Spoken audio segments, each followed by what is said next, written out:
समप्रभ निर्विघ्नं कुरु मे देव सर्वकार्येषु सर्वदा.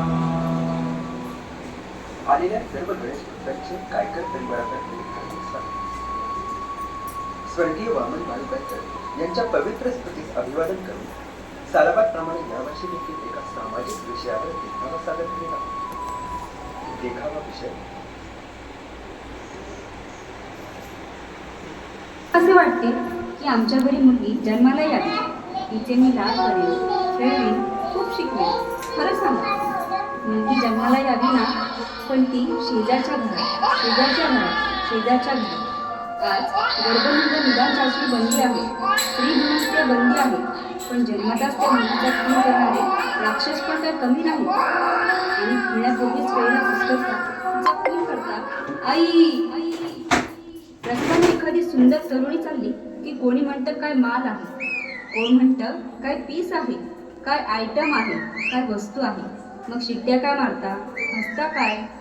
एवढ्यावरच थांबलेत तर बरे, नाहीतर एकांताचा फायदा घेऊन तिच्यावर अमानुष छळ करून, अतिप्रसंग करून, वासनांध होऊन तिच्यावर सामूहिक बलात्कार करता.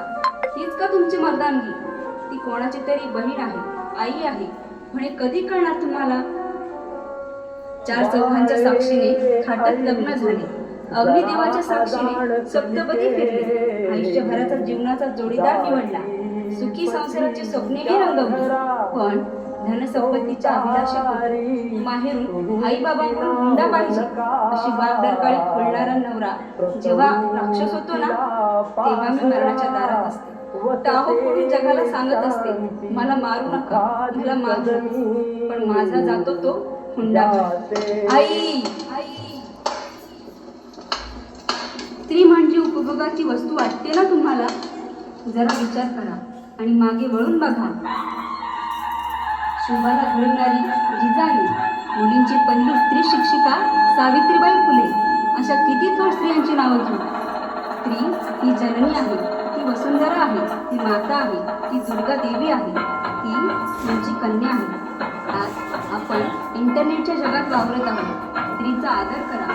तुमची लेक, तुमची बहीण कुठेही कमी पडणार नाही. बेटी बचाव, बेटी पढाओ.